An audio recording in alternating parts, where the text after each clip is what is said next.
Thank you. Good evening, everyone. Welcome to the Zoning Board of Adjustment hearing for June 3rd.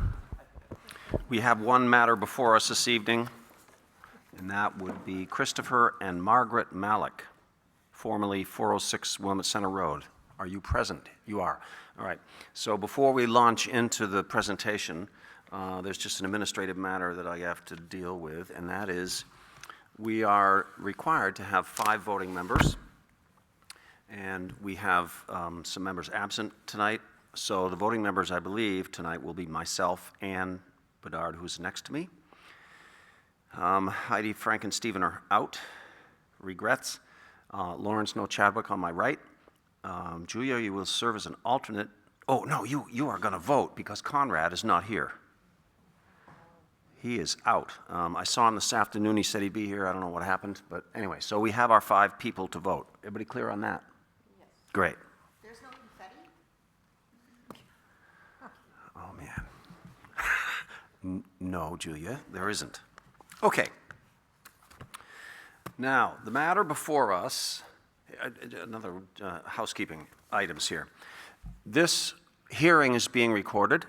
We must preserve a record to show that all of the board members participated in addressing the 5 criteria required for a variance. So if we ask you to repeat yourselves or whatever, it's only to preserve the record. And if you desire to speak, you must come to the microphone and push the little button here, and when you see the green light, it's live.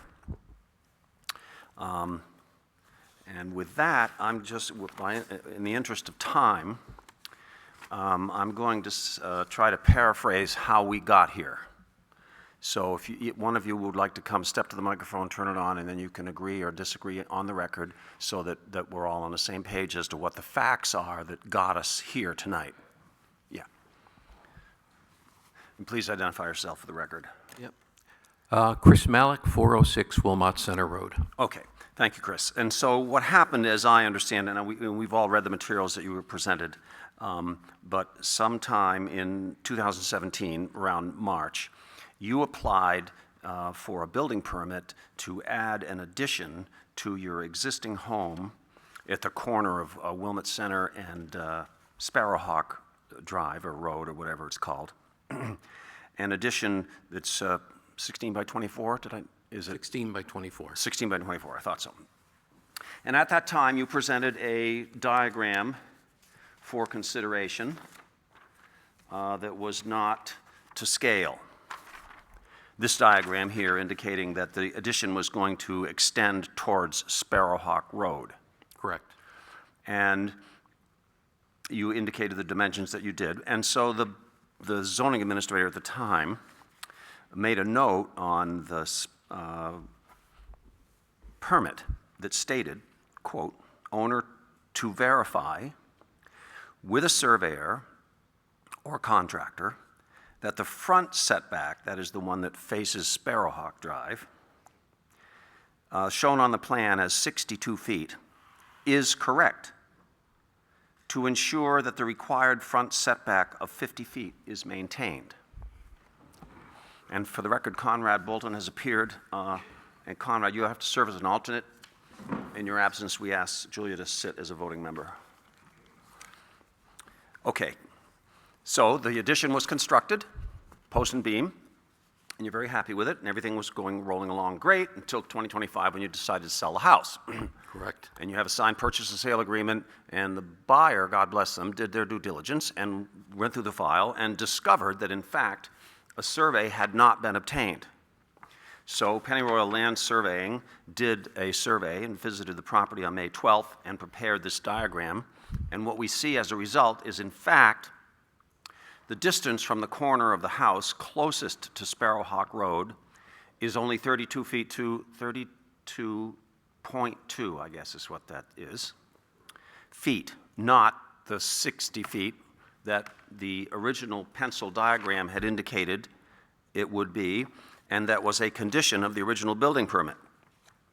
Hence, the only way out of this is to come up here before this board and request a variance. Am I correct in the factual assessment? Did I miss anything? Anybody else that read the thing? Is that pretty much? No, that's correct as far as. Okay. So In order for us to grant this variance, there's 5 criteria that you have the burden of telling us about and presenting facts sufficient for each of us to sustain a finding by a preponderance of the evidence that those things are true. And those are the only things that we're really interested in. So if you would care to do that without rereading this, just tell us in your own words, and we're going to ask questions of you to ensure that that sustained finding is valid on each of these 5 criteria. So tell us why we should grant you this variance. Well, when we bought the property. Is that mic on? Oh, There you go. Thank you. Oh, there you go. Push it once, okay. So we bought the property back in October 2016 from Arthur Miller. And we've come up here a lot with our friends. We have good friends in Newberry for about 25 years. And love the area. And we're fortunate enough to find a small place that we could try and make our own. And it was this particular property. So we bought it definitely with the intention of wanting to add on and expand to have it for our family. We have 2 daughters. And, but even though the fact that we weren't living here, we decided we were going to need to have a contractor to do the addition. So we contracted what's called Optimum Custom Design. I didn't really know any builders in the area, so I kind of did my own searching. I'm sorry, who was that? It was Optimum Custom Design. He's out of Nottingham, New Hampshire, which I have the contract here. And so we were kind of absent builders, of the addition, and we put our faith into the builder. And being he was a New Hampshire licensed contractor, we put our faith in Randy, who was named Randy Collins, to go obtain the permit, to do the due diligence of the sketch. He came up with the plan of the size of the addition, and he submitted the plans. He said when he first went to town hall that they said they needed to have a plot plan or a sketch plan, which is what he provided. And this was in March or end of February when he did that. Would that have been this pencil drawing here? That pencil drawing, yep. And I remember he called us and said, I don't have the permit, so they have to review the materials. And then we were emailing back and forth to find out when he was able to get started. And I do have an email back from him that said the town had issued the permit, and we asked him, I remember at the time, I emailed back, is there any problems with what we're trying to do? And he says, well, they wouldn't have released the permit if there was an issue. Well, they released the here we permit with a go. condition, for the record. Right. Something that those of us that have in this business been here for a while kind of frown on, particularly in the instance where we have an absentee landowner and an absentee builder. But be that as it may, Right. Here we are. Right, and he basically, when he had put in the paperwork and said there really wasn't issues, and we saw there was that statement on there, but it said to be confirmed by either, a surveyor or the contractor. So unfortunately, we put our faith in the contractor, and That's fine. here we are. Let me cut to the chase here. So, once you've added this addition, and here it is, does this fundamentally change the character of the neighborhood, in your opinion? No, not at all. And why would that be? What is the character of the neighborhood, if you were to characterize it? As you probably guys know, down in Elkins, it's a very old, kind of eclectic area, and when you drive up Wilmot Center Road, you take a look at the different houses and so forth, how they were built, probably way back before there were even any zoning ordinances out. And some houses are very close to the road, some are angled, and then you come to our house on the corner, and it is set back pretty far from the road, as a matter of fact, with all the trees and everything that you see. So based on what you kind of see for visual setbacks in Elkins, it really looks pretty like a nice place. So it was a residential neighborhood, And it's still a residential neighborhood after the Correct. addition. So we could conclude then, well, I guess I can't speak for the rest of the board members, we might be able to conclude that the fundamental character of the neighborhood has not changed as a result of this. No, Okay. no. How about, let's talk about some of the other arguments. What do you think, after you've added on, if the fundamental character of the neighborhood has not changed, do you have any opinion as to the values of the surrounding properties as a result of this addition? Oh, I think I think it's helped them significantly in just giving that appearance of the character of the neighborhood, because the house as it was before was basically a 20, Camp. basically like a 20 by 20, I call it a cottage. We always ever called it a cottage. And it was kind of, dark shingle. There were a lot more smaller trees that were covering it. We kind of cleared them all out. The garage was there already. And it was just so tiny and small that we just felt for our family, we needed to do something to add on. We had looked at a lot of different ways to see how we could do this, but being it was a camp, there's no way to go up just because of construction, limitations on the building, being it was all built on piers. And also with the way that the house was set back from the road, the garage and the well were in the front, and in the back is the septic, and to the left, there's kind of a swale and a berm that goes up to a hill where there's kind of ledge in there. So the only obvious way to do is almost make it like a little L-shaped ranch, which is what we did. Okay, so you may or may not know this, but when the other residences in Sparrowhawk, your neighbors, in other words, were built, are you aware of what the setback was at that time? Oh, in Sparrowhawk, was I aware of the setbacks? Yeah, those houses as close to the road as yours or farther away when you drive by? Do you have any recollection? Well, I think of the one, our neighbors right behind us, Laura and Gary. Yeah. They're a newer house. I would say their setbacks, well, it's kind of interesting. Their setbacks probably look like they're at least 50 feet. But I know at our house, if you took a ride, I know this, I'll tell you this, when Clayton came to do the survey, and I called him, I was lucky enough to get him. He's a good guy, yeah. He happened to be in town. He took a ride to see the house, and he called me back. He goes, Chris, that house is 50 feet from the edge of the road.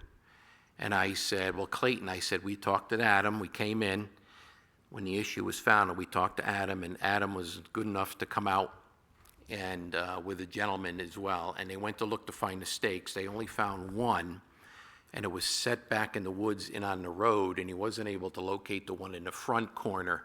But even with Adam's rough triangulation, he said, Chris, that the edge of that road is not where the plowed edge is. It's further in.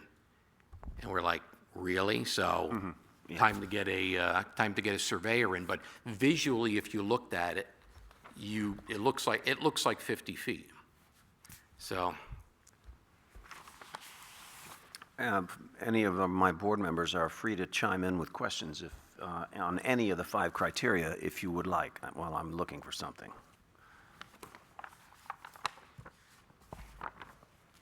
Is Sparrowhawk a town road or a private road? It's a private road.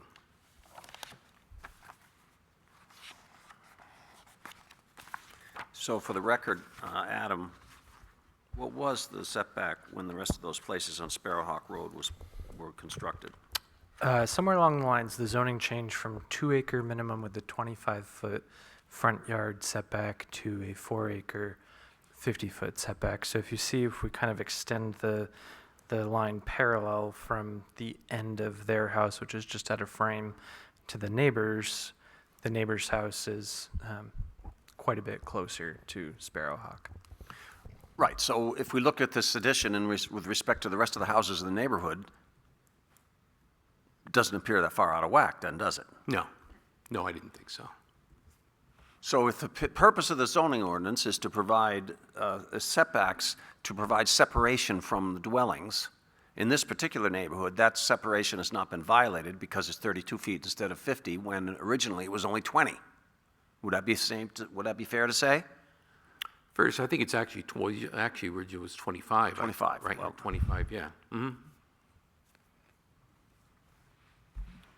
I think what's nice about the house, too, is that I could see if we were right up on the road and close to Sparrowhawk, but we're really set back from the road. So the perception of it being as close as it is to Sparrowhawk doesn't appear that way. And like I said, too, if you look at the lines, how far the Sparrowhawk property line, I guess I call it, actually is, we were amazed when Clayton laid it all out, where it actually landed. Okay, so now we get to the nitty-gritty of this whole thing, and of the 5 criteria, the one that gives us the most challenge is the hardship. Yeah, You have to show, everybody in the neighborhoods is subject to the same ordinance. That you're all in the same overlay, everybody's got the same requirements. So you have to tell us, in your own words, what about this lot, what about the character of this lot would have made the application of this setback enough of a challenge for you that it would deny you the reasonable use of your property? You need to talk about the physical characteristics of the lot. What is it about that little chunk of land there that's only not even an acre, it's like 9/10, isn't it? right, yeah. What is it about that property that made you construct that addition in that way, that you couldn't have done it any other way that didn't violate the... Right. Tell us about the lot that we only see this diagram, Yeah. and I'm sorry, I didn't have a chance to visit the property. I don't know if any of the board members had a chance to drive down there and look at it. I know Adam was there. Adam was there, yeah. Tell us, Yeah, so if you, where the front door is on the house, when you come out the front door, up which faces which street? faces, Wilmot? Wilmot. Got it. That's where our well is located, as well as the garage. So the garage to the original house is almost like an L. And I believe that garage was added on, I think, in '88. I think it was. And the garage, you enter it from the back side? No, the garage only has a side door. That was one of the other considerations we thought, was that there was a well, where our well was located. If you zoom in, you see where that little flag is, right to the right of the garage? Yeah, that's actually where the well is located. On which diagram are you referring to? The Clayton Platt survey? Yeah, actually, I was looking on the screen. Is what Yeah, understood. That's where Got that it. little flag, So that's actually. you enter the end of the garage.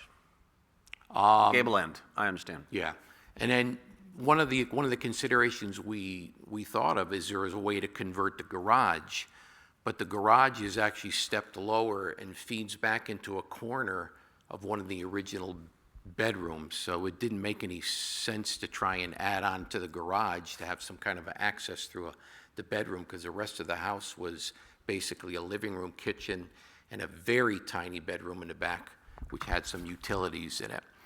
So we felt expansion to the front wasn't possible.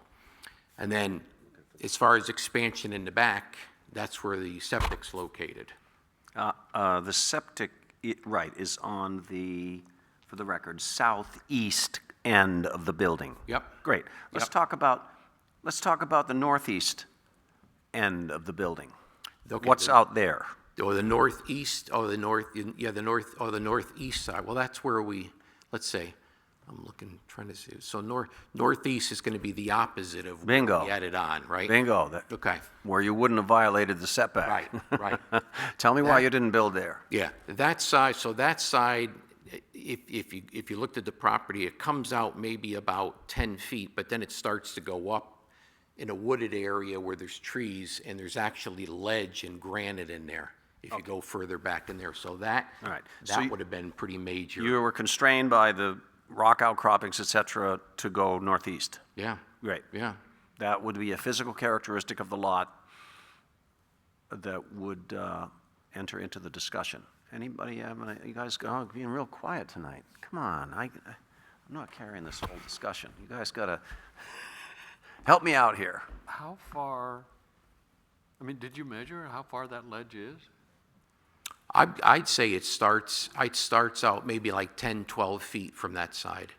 And it is kind of a hill, because even back there, that's where I put an extra stack of firewood that I would burn in my stove. I put it up there, so. Matter of fact, the previous owner, I think before Art, actually put a little garden, stone garden there because there was rock. She kind of put rocks around, backfilled it with dirt because there's actually a kind of a ledge rock back in there. And the garden was smaller than 20 feet. The size of the garden, yeah. And I mean, it was a flower garden.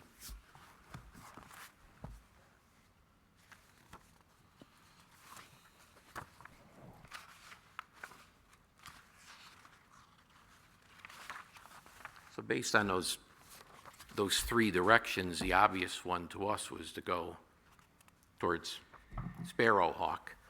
And the option to try even go upwards was just the architecture of the house wouldn't have supported it. If it came down to that, we'd have to probably have the house lifted and put a full foundation and everything in. So we wanted to keep the character of the house as a cottage. Adam, if this was in R2, Please.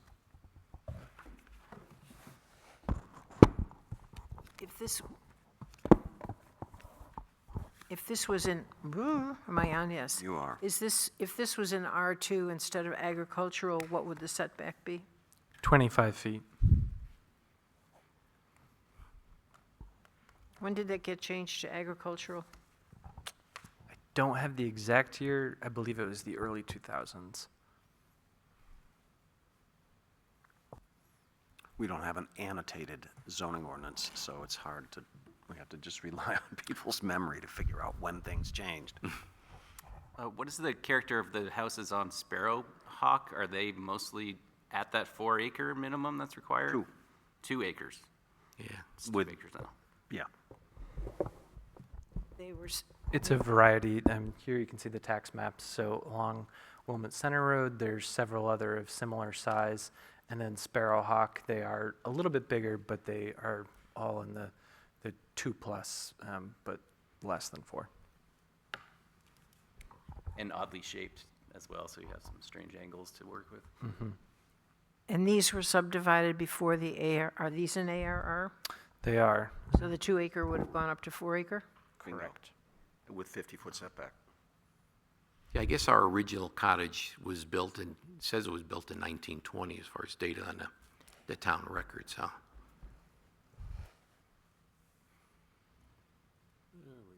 Yeah, according to Clayton, he said the road, yeah, the house was there, and then a road was put in afterwards, I think sometime in, I don't know if we said it was the 90s or something. Looks like the subdivision for Sparrowhawk was approved in '74, but it may have been a few years before it was actually developed.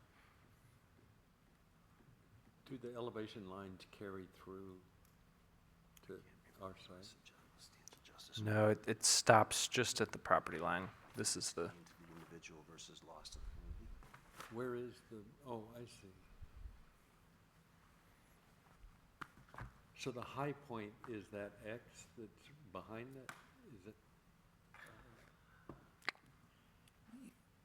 my guess is those probably signified the potential house sites, Oh.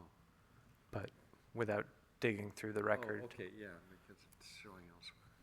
So, because this is a non-public road,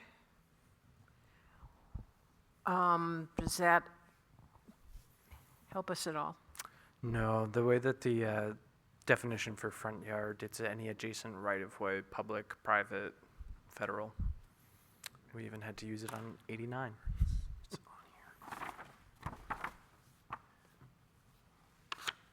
Michael's digging. Okay. So the reason you're trying to correct this is because the house is now for sale, you have a buyer, and the buyer wants to correct this discrepancy. And after the fact, approval of this setback for the variance, correct? Yeah, that's the way this issue came up. When we had listed the house, and we put in the disclosures that, you know, we had an addition, a permitted addition put on in 2017. And, you know, the Realtor did her due diligence and went into the town records, and I guess when he pulled the records, I don't know if he was talking to Vicky, and then Vicky kind of noticed that there wasn't, I guess, a formalized plot plan in there about the setback, and then hence the issue came up. The buyer's representative looked for Kim and I to sign off that the condition had been met, and so we were trying to piece together the paper trail from Lucy's email from 2017, and then we thought, well, maybe we can just verify this on our own and certify it, which led us to be skeptical of the setback, and then. Did you read the real estate disclosure, the exact writing that you disclosed?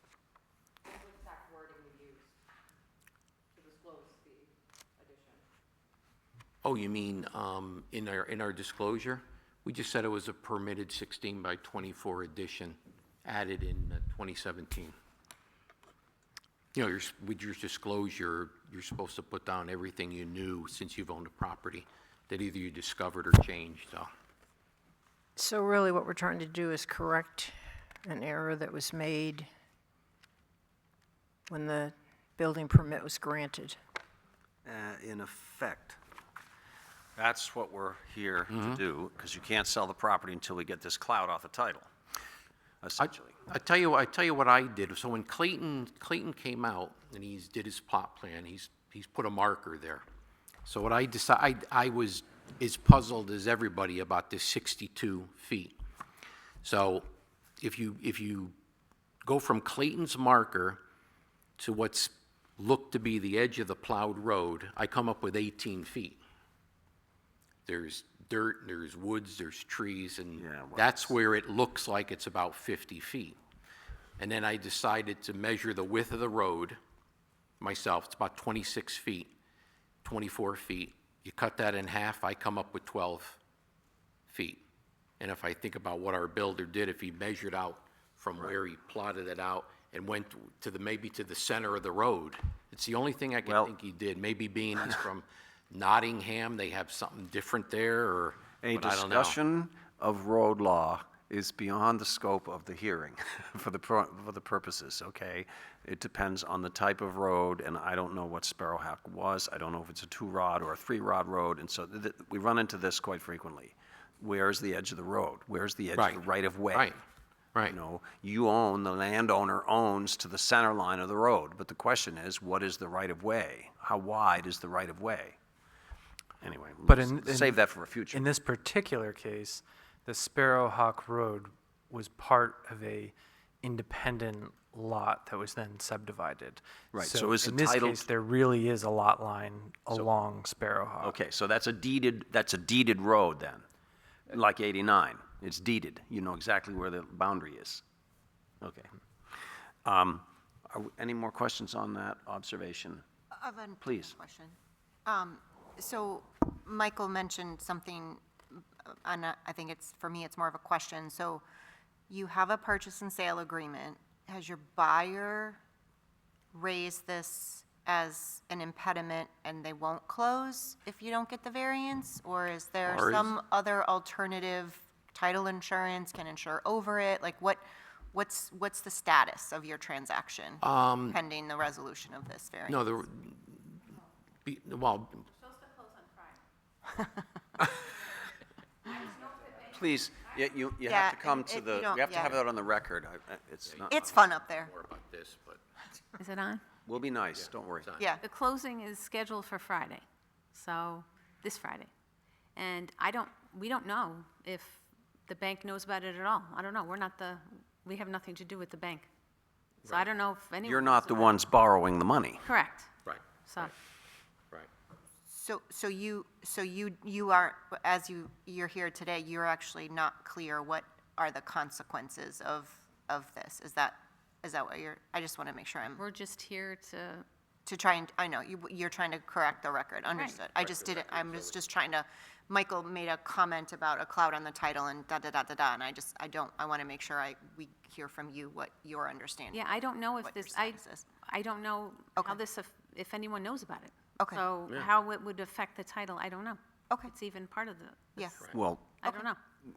someone reviewed the file and discovered the problem? And I'm suspecting it was the buyer. I've spoken to both the buyer and their representation. They're aware. As far as the folks working with them, I'm not sure.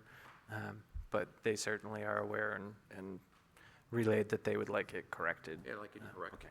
Yeah, and absolutely. So we didn't have to notice abutters? Abutters were noticed. They were all noticed, yeah.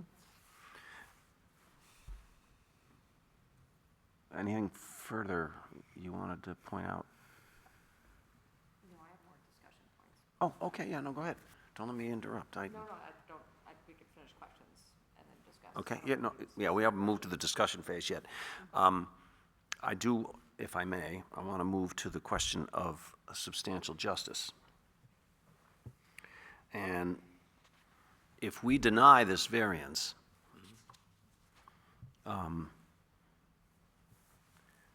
is there any appreciable gain to the general public?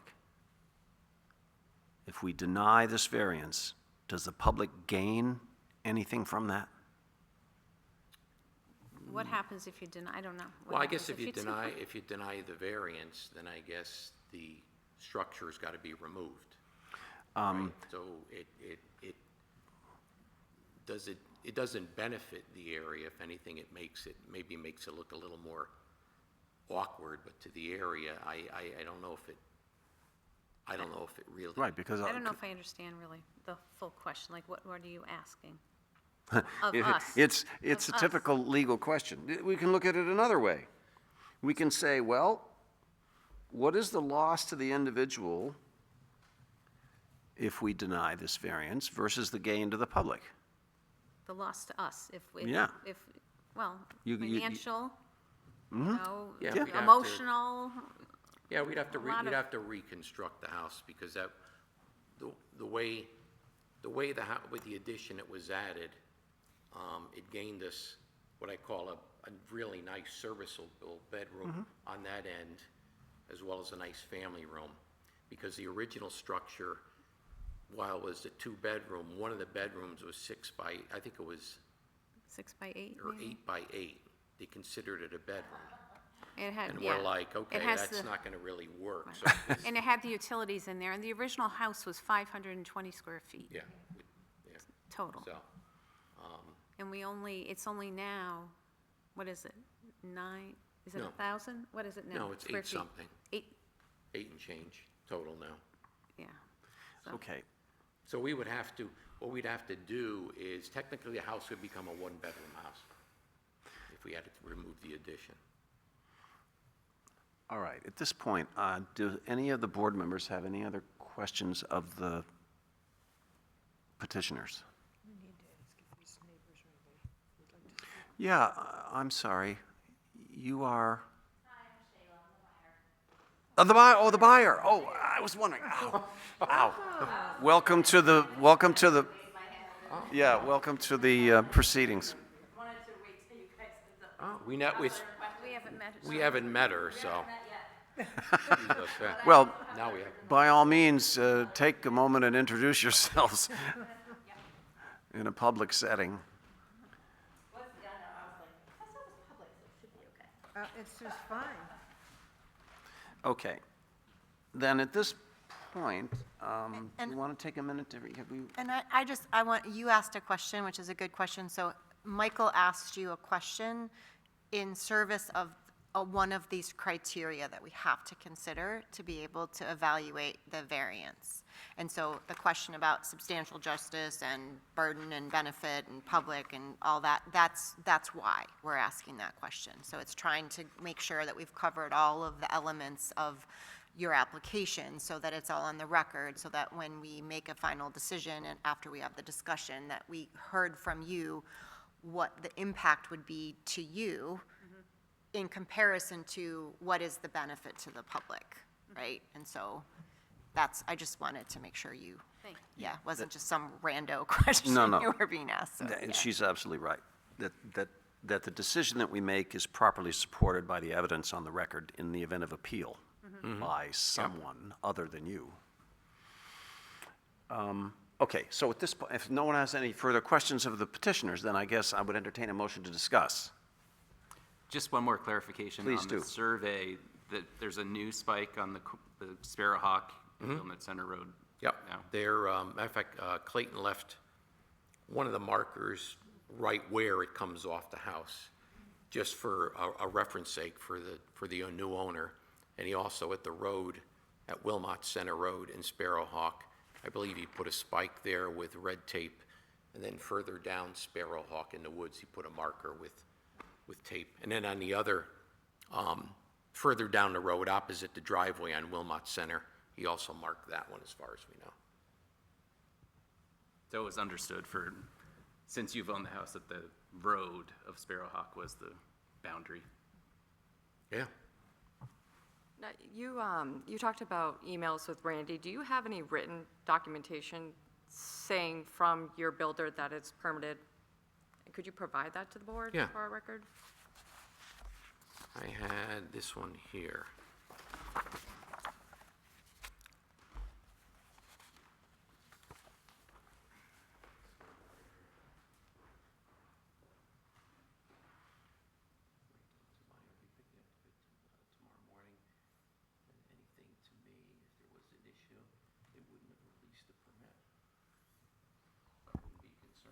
Well, that's, So as a matter of record, I would say this is a very atypical way. Obviously, I was not here then.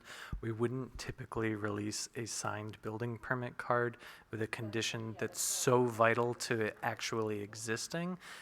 Typically, conditions that are written when a card is actually going to be hung up and Kim has provided her signature is something like it must remain a 3-bedroom house, or it's something that that is to be known to last forever, that we are approving this based on the understanding that this is going to continue.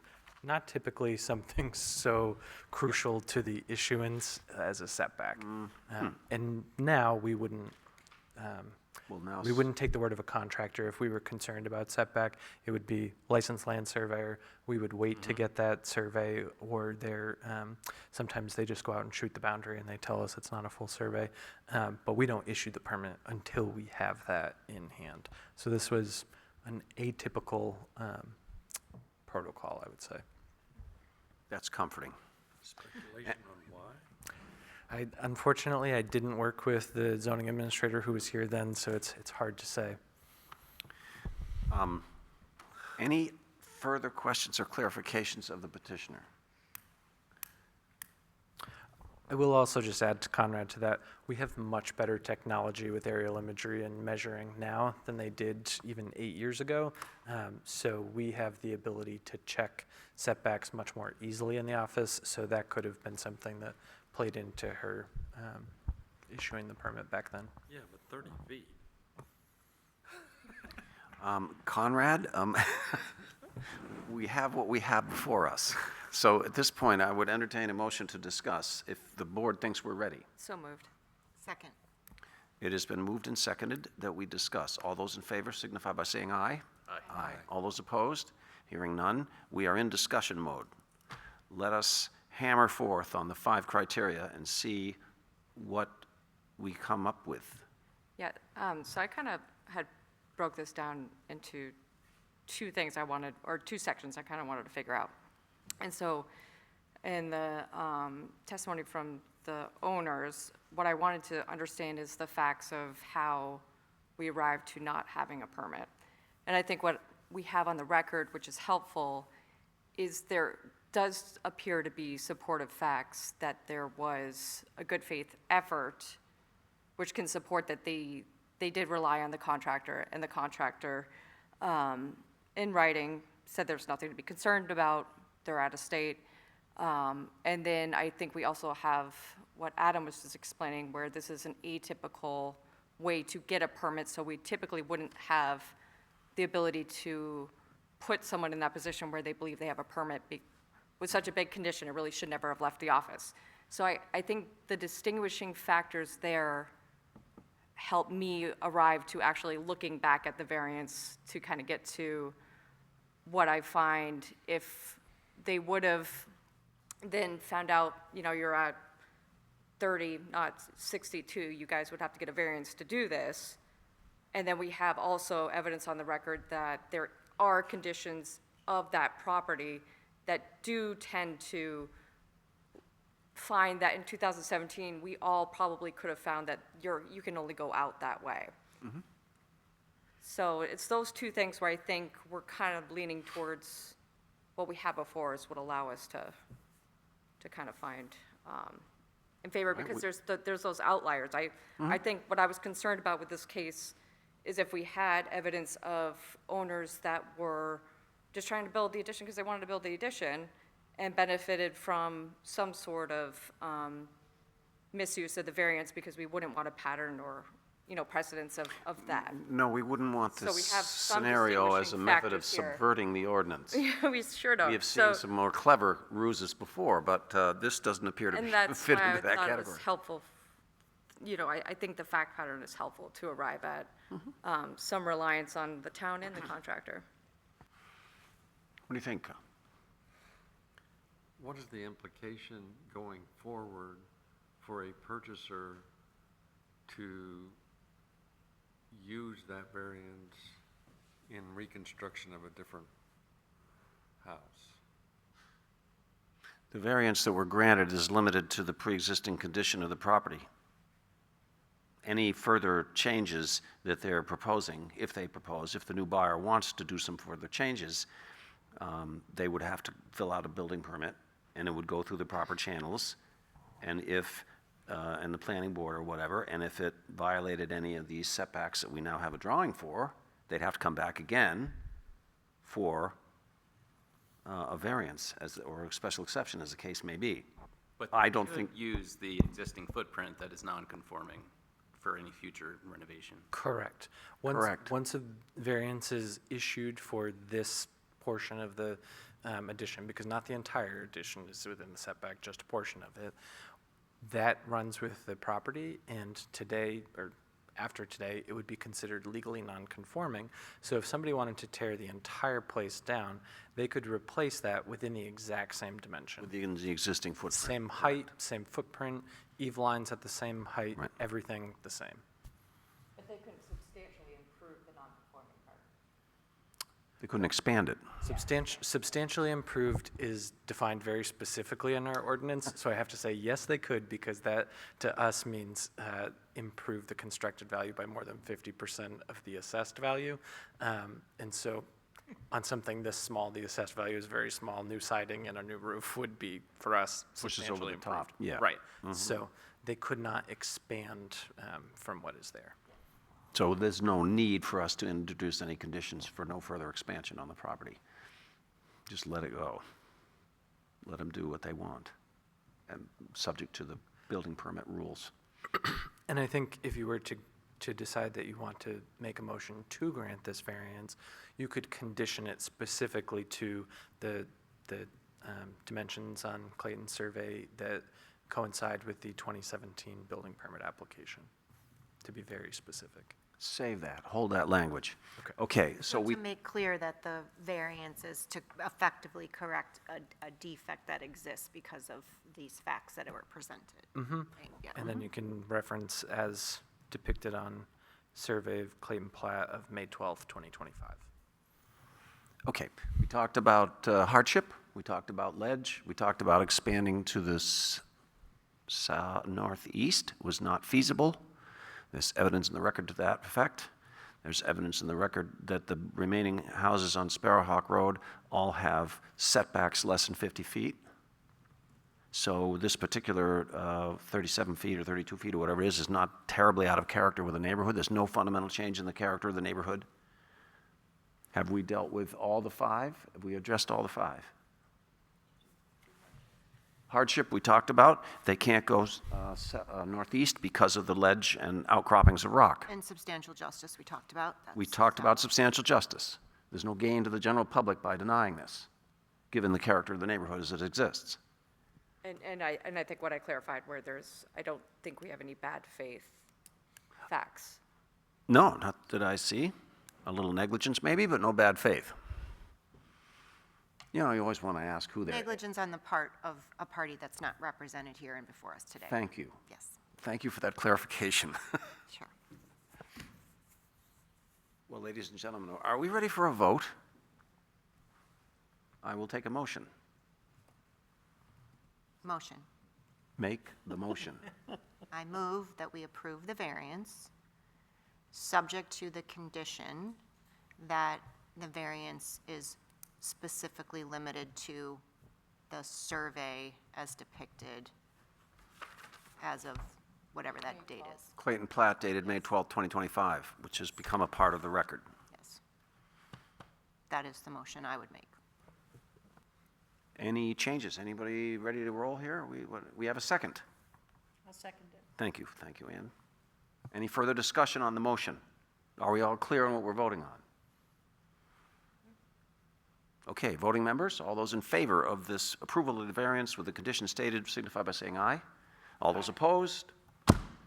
None? The motion carries. The variance is granted. Congratulations, you have met the burden. So administratively, I'm sure you're going to be eager to get notices of decision. We will do them tomorrow, and instead of putting them in the mail, we'll call you when they're ready, and you can stop by and pick them up. Yep. And Congratulations to you for finding one of the most adorable, size-appropriate homes to be found in New London as someone who bought a house in the last 2 years. Don't make me cry. Well done, you. We'll miss you, but kudos to Shayla. We have family changes going on. We're becoming grandparents. Congratulations. And thanks, my daughters decided to move to North Carolina. So guess what we're going to be getting? More often.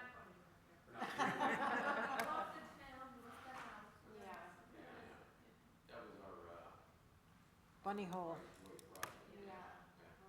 well, it was good for a while. That's as good as it gets, yeah. It's all good. And the inn at Pleasant Lake is beautiful, and you can come back and visit, right? Oh, dear. Now we have a Michelin star, or whatever, we have a James Beard award-winning chef at the Elms now. Yeah, so come back and visit.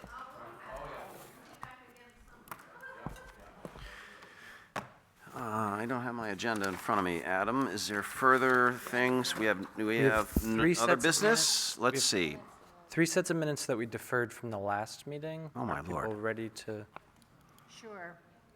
Ha- Get them so we can post them. Everybody read them? The minutes? You are free to leave, by the way. Unless you like to stay. Very, very entertaining, but yes. You're welcome.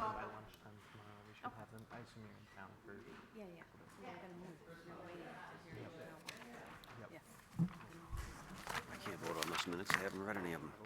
I guess they were posted, were they not? Thank you very much. They can't be posted until we review them. Are you guys ready to vote on these minutes? Okay. Are we voting on seriatim, or are we doing them in toto? If nobody has any issues with the 3, you can. All right. Anybody have any issues on any of these minutes? We don't even remember. There you go. Okay. All those in favor of approval of the minutes signify by saying aye. Aye. All those opposed? The minutes, the ayes have it. The motion carries. The minutes are approved. At this point, I would move to adjourn. Real quick, schedule-wise. Yes, please. I think Ann and Conrad, you're 2 that I'm waiting on to fill out the doodle poll.